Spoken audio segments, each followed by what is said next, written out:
Et sans plus tarder, comme promis, nous accueillons à l'instant comme invité de cette dernière édition de Chaîne Interculture, Monsieur Slim Khabbaj, qui est entre autres dirigeant et cofondateur des magasins La Vie Claire, président de l'Anadex Bio et co-auteur de livres fraîchement publiés autour des filières bio, enjeux et promesses pour le Maroc et l'Afrique. Monsieur Khabbaj, bonsoir à vous. Bonsoir madame. Comment allez-vous ? Très bien, je vous remercie. Merci d'avoir tout d'abord accepté notre invitation sur la chaîne Inter. Alors, j'ai un petit peu fouiné, j'ai un petit peu vu l'étendue de votre parcours assez riche, aussi riche que diversifié, mais je vous laisserai quand même les honneurs de nous en dévoiler et de nous décliner les grandes lignes justement de ce parcours-là, Monsieur Khabbaj. C'est une question assez personnelle, mais je vais résumer en quelques mots. J'ai un parcours cyclique, c'est-à-dire que je suis professionnellement un grand infidèle. J'ai des cycles de 7 ans, 10 ans, 7 ans, 8 ans sur un métier. Et puis je me lance au bout du premier cycle faire un autre cycle sur un autre métier et je réapprends à zéro. En fait, en résumé, je suis un éternel étudiant et j'adore apprendre. Et puis une fois que j'apprends, j'adore donner, diffuser la bonne parole, enseigner, écrire. Voilà. Et le dernier cycle, c'est le bio, c'est les filières bio, où je suis rentré il y a 4 ans. Alors, mes proches ont peur que dans 3 ans, j'abandonne. J'espère que ce cycle va être un peu plus long.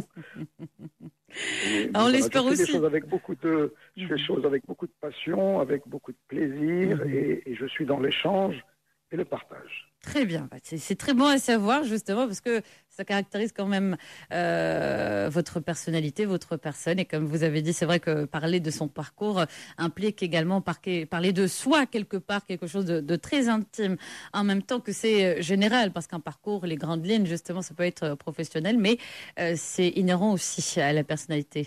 Alors, je voudrais me recentrer un petit peu, comme vous l'avez dit, sur votre ouvrage que vous avez écrit avec Siba Nasser Alaoui, qui vient de sortir. Alors, sur les filières bio, enjeux et promesses pour le Maroc et l'Afrique. Alors racontez-nous un petit peu la genèse de ce livre et les différentes composantes que l'on y retrouve.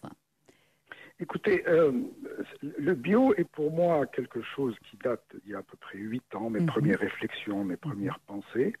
Et ma femme est une grande passionnée de bio depuis toujours, et elle m'en a toujours parlé. Et bon, elle a fini par accrocher mon intérêt parce qu'elle sait à quel point je bouge d'un domaine à l'autre.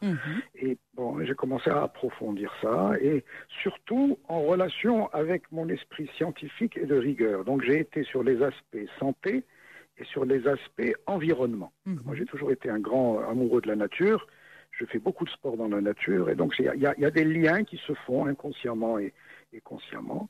Et puis, depuis à peu près 1 an, je me suis dit, j'ai envie d'écrire sur ça. Voilà. Je crois que j'en sais pas mal.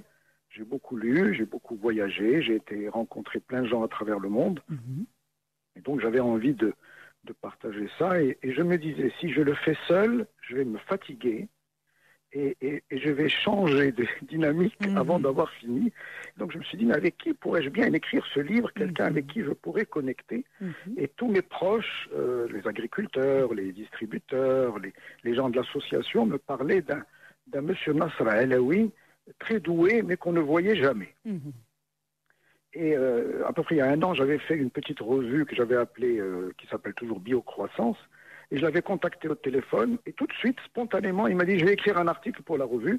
Et il en a écrit 2, en fait, d'excellents articles que j'avais beaucoup appréciés.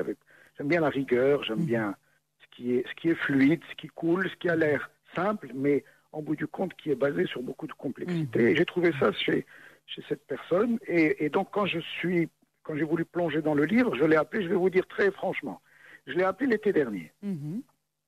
Et donc, je ne l'avais jamais rencontré, je ne l'avais jamais vu, je l'ai appelé, je dis voilà, Oustad Ben Nasser, voilà, j'ai pensé à toi, je veux faire un livre. Il m'a laissé parler. Mais je me suis dit, je suis en train de me fatiguer, je crois que... Il m'a dit, mais on parle de la même chose, toi et moi, là. On parle vraiment de la même chose, on a les mêmes idées, toi tu les prends par une perspective, et moi il se trouve que je prends une perspective complémentaire, puisque lui est spécialisé en agronomie, il est dans le bio depuis beaucoup plus longtemps que moi. Et il a étudié ça aux États-Unis, il est venu au Maroc, il enseigne ça, il a écrit un paquet d'articles. Et on a appris à se connaître, et c'est pour ça que je vous disais franchement, par téléphone. Ah, comme quoi. On échangeait, c'est une histoire intéressante, on échangeait les morceaux d'articles par Internet, parfois par WhatsApp, on se téléphonait. Et puis j'ai jamais osé lui poser la question, mais on se voit quand?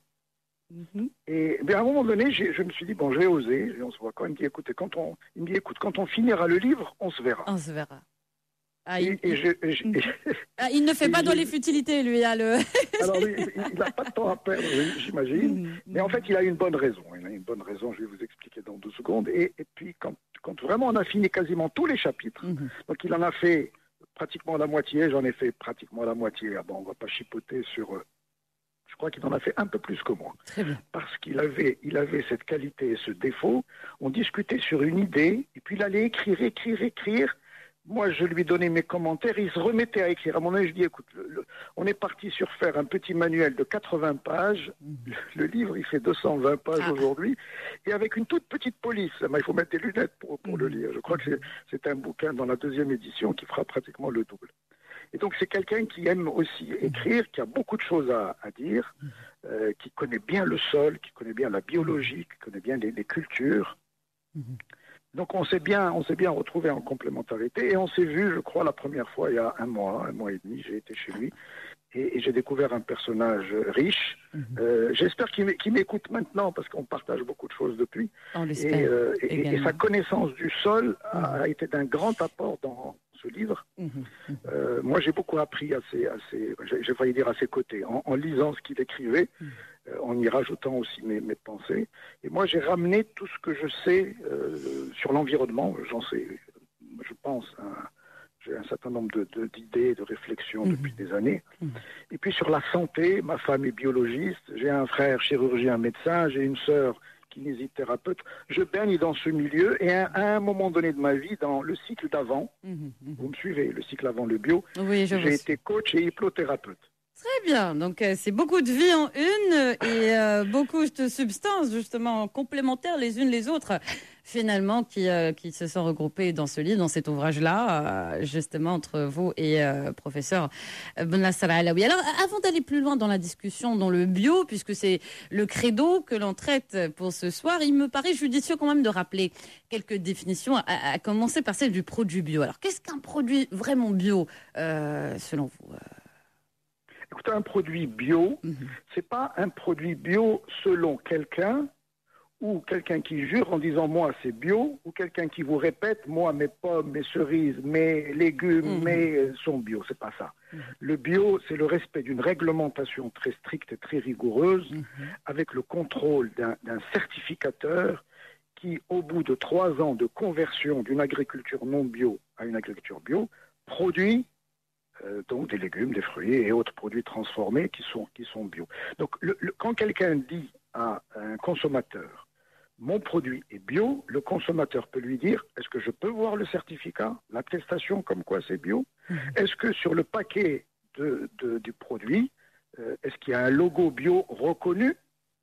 Voilà, donc c'est pas, parce que souvent on a tendance à dire le bio c'est comme le Beldi. Non, c'est comme le Beldi d'avant, mais d'avant les pesticides, donc il y a 40 ans. Oui. Mais en plus de ça, il faut le garantir au consommateur. Parce qu'il est très important que le consommateur achète un produit avec lequel il se sent à l'aise, dans lequel il a confiance, et pour lequel il va se dire j'aurai des nutriments, j'aurai toutes les qualités, tous les atouts d'un produit bio, et en plus je respecte l'environnement. Voilà. Donc c'est vraiment une bonne cause. Justement. Manger bio, c'est une cause noble. C'est une cause noble. Alors, c'était ma question, c'est une belle transition parce que c'était ma question suivante. Comme vous, beaucoup de fervents défenseurs de la culture, l'agriculture bio, insistent sur son caractère environnemental, mais également positif sur la santé. Qu'en est-il justement de ce côté-là? Est-ce que c'est une question de nutriments, d'absence de pesticides ou d'au-delà, selon vous, Serpage? D'accord. Sur la santé, premier point sur la santé, c'est plus de nutriments, c'est moins de produits chimiques et quasiment pas de produits chimiques avec tout ce que cela entraîne, pas de métaux lourds, pas d'OGM, donc vous mangez sain. En plus, il y a en général, alors ça dépend bien sûr des produits, ça dépend de l'expertise de l'agriculteur, mais un produit bien, au bout d'un certain nombre d'années d'agriculture bio, le produit a un certain nombre de qualités et d'atouts. Maintenant, vous imaginez bien, madame, que ceux qui font du conventionnel, ils ne vont pas vous laisser dire comme ça. Donc il y a des lobbies qui empêchent la bonne parole d'arriver aux consommateurs et qui vous disent non, c'est pas vrai. Il y a des lobbies médicaux, il y a des lobbies des laboratoires. Alors au Maroc, c'est pas encore très fait. Le débat n'est pas encore incisif parce qu'on ne représente pas grand-chose. Mais en Europe et aux États-Unis, c'est un débat qui va très très loin avec des procès. Parce que on a vu l'affaire Monsanto d'ailleurs, si je ne m'abuse. Alors c'est pas venu de moi, mais il y a des grands laboratoires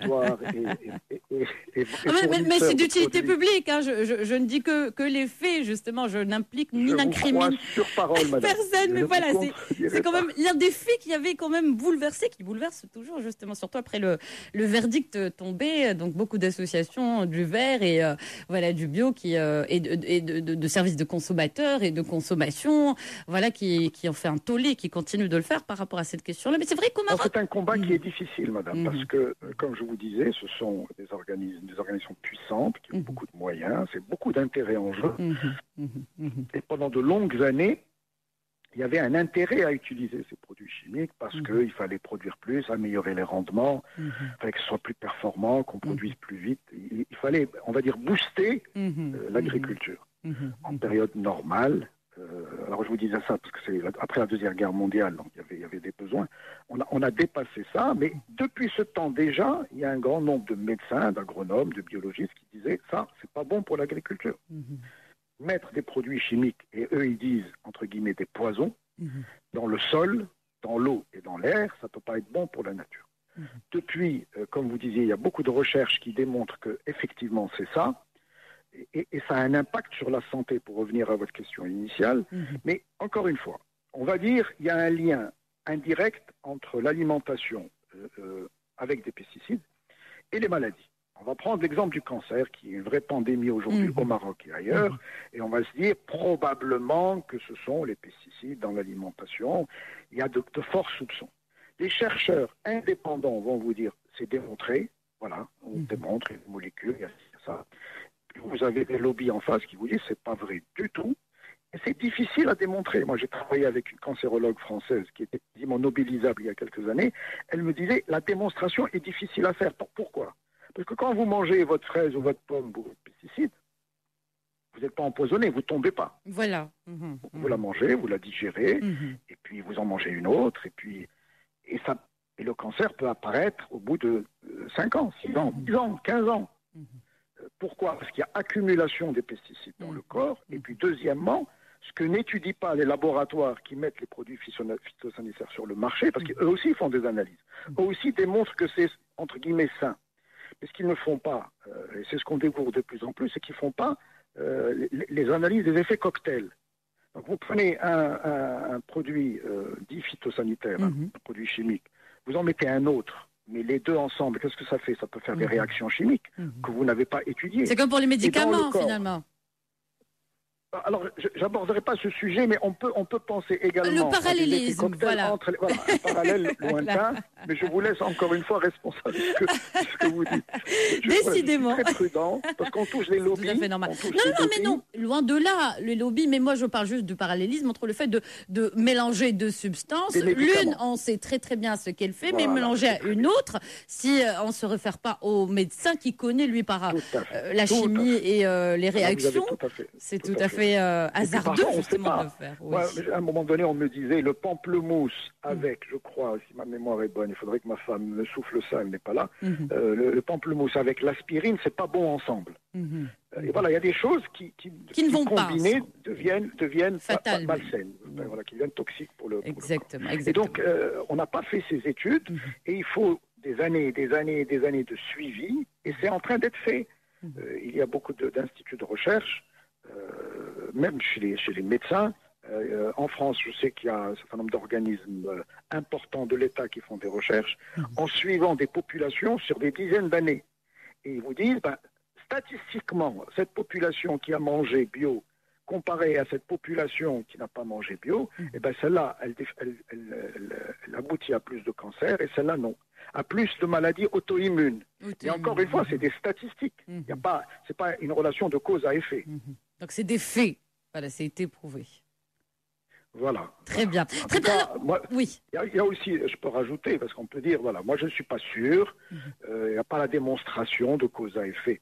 Mais il y a un principe de précaution. Bien sûr. Voilà, moi je dis simplement aux femmes enceintes, mangez bio, vous avez intérêt, parce que vous portez celle de votre enfant. Et les analyses qu'on a fait sur les cordons ombilicaux montrent que les cordons ombilicaux sont bourrés de pesticides quand la femme mange des produits non bio. Mais en tout cas, la femme enceinte, avec tout ce que ça implique, justement, c'est encore. Moi, je pense que c'est encore faire plus de pression sur elle, alors qu'elle essaie de faire du mieux qu'elle peut, vous savez, avec les moyens de bord, avec ce qu'il y a. Et des fois, quand on est enceinte, quand on travaille, quand on est au foyer.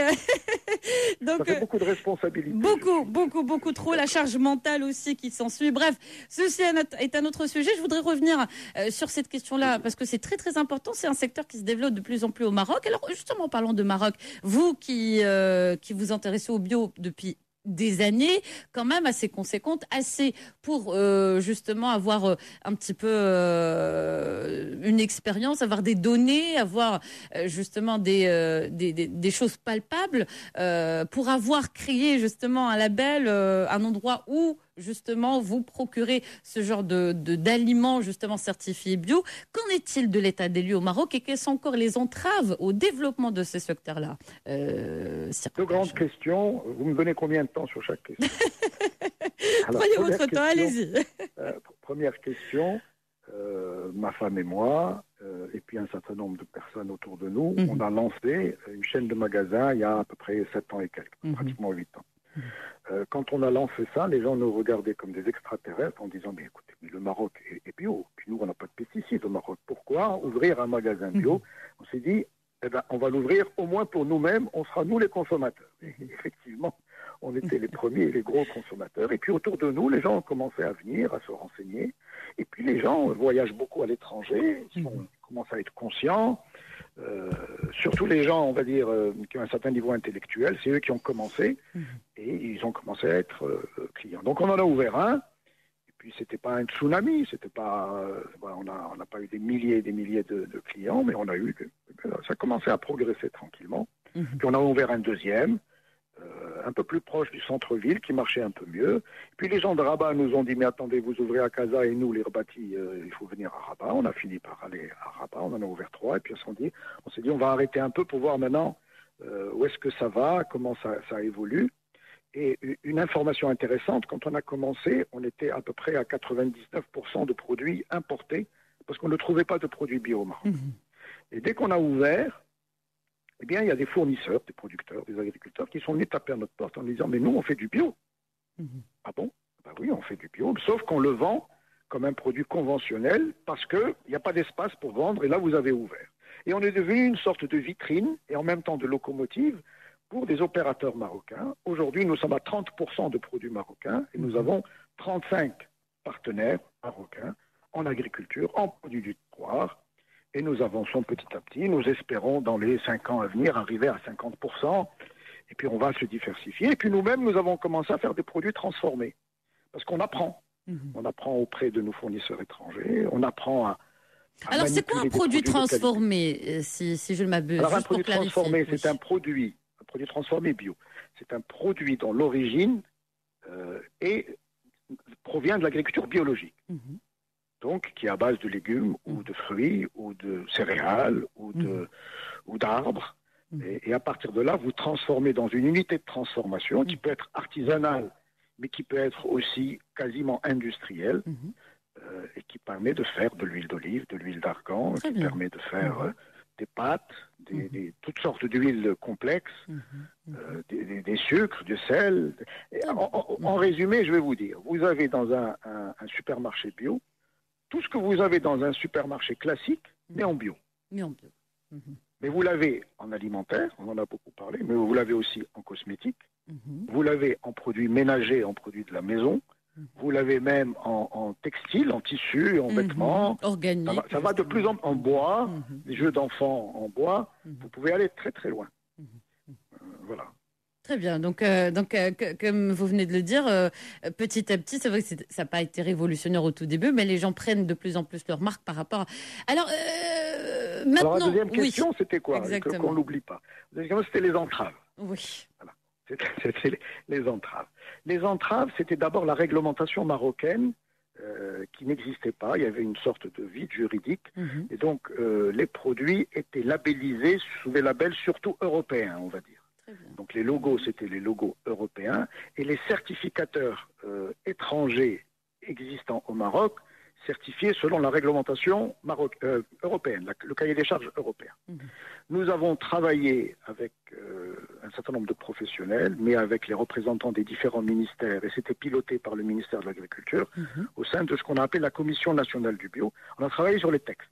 La loi 3912 est sortie en 2012, sortie dans le bulletin officiel en 2012, et depuis les décrets d'application, on a travaillé sur les décrets d'application, donc sur le végétal, sur l'élevage, sur l'aquacole, sur les produits transformés, sur le logo, et on s'est beaucoup impliqué là-dedans. Et la réglementation est sortie au début de ce mois. Donc on parle de choses récentes. La réglementation marocaine qui va faire que sur les paquets bio marocains, il y aura un logo Bio Maroc, est sortie ce mois-ci. Donc ça devrait réellement donner un coup de boost, insuffler une énergie et dynamiser le secteur. Donc c'était un frein. Le deuxième frein, c'était les professionnels qui n'étaient pas organisés suffisamment.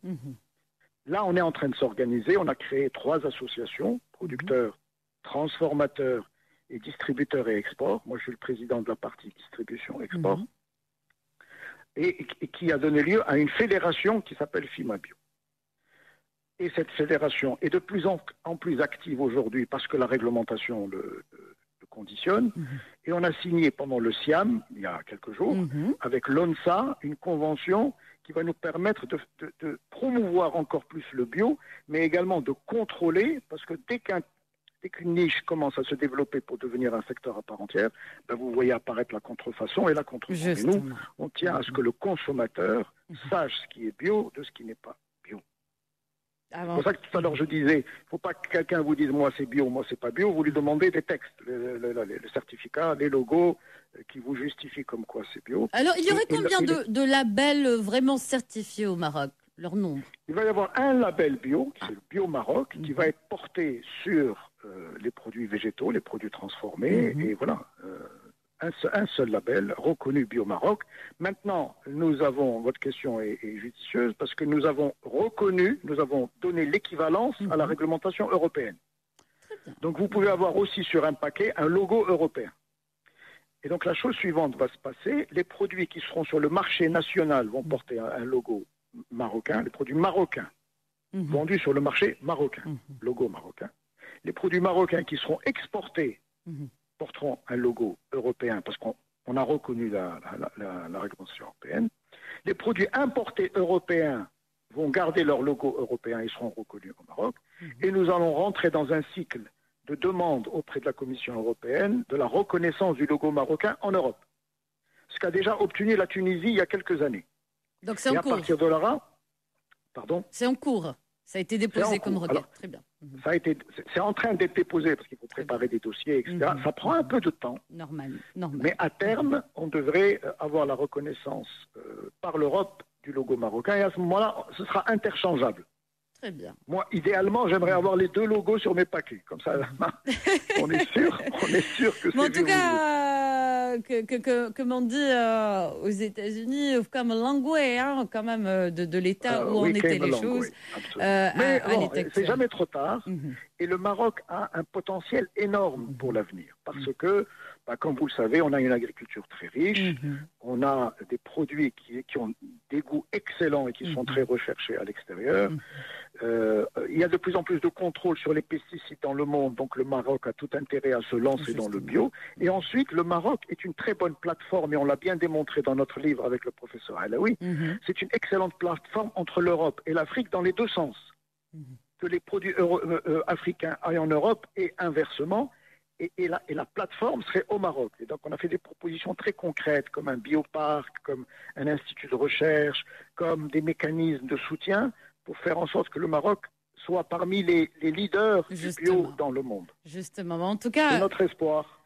c'est un espoir. Et au-delà, justement, de l'étiquette espoir qui revoit généralement, justement, quelque chose, je ne dirais pas utopique, mais quelque chose à très, très longue, justement, portée, très lointaine. Surtout, c'est des exemples adéquats. C'est quand même des idées qui peuvent être transposées, qui peuvent générer, justement, non seulement des emplois, mais aussi un rendement et placer le Maroc, justement, encore une fois, comme précurseur ou leader même, que ce soit sur le continent, dans le monde arabe ou dans justement les pays du Maghreb. En tout cas, ça a été très enrichissant cette entrevue. Moi-même, j'ai appris beaucoup de choses par rapport à la question du bio. Consommez bio, madame.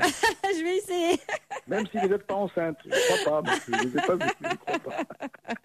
Bon, en tout cas, le message a été délivré. Je rappelle que votre livre sur le bio, les filières bio, enjeux et promesses pour le Maroc et l'Afrique est désormais disponible. Vous l'avez coécrit avec professeur Bonnasser Alaoui Slim Qabbaj. Merci encore une fois à vous et on espère vous avoir parmi nous, Inch'Allah, pour une autre actualité autour. Avec grand plaisir. Parler d'agriculture ou de culture. Ah bah ou sur les jeux de mots. Voilà, si c'est la thématique de la prochaine édition, on se fera plaisir de vous appeler. Ça a été un plaisir.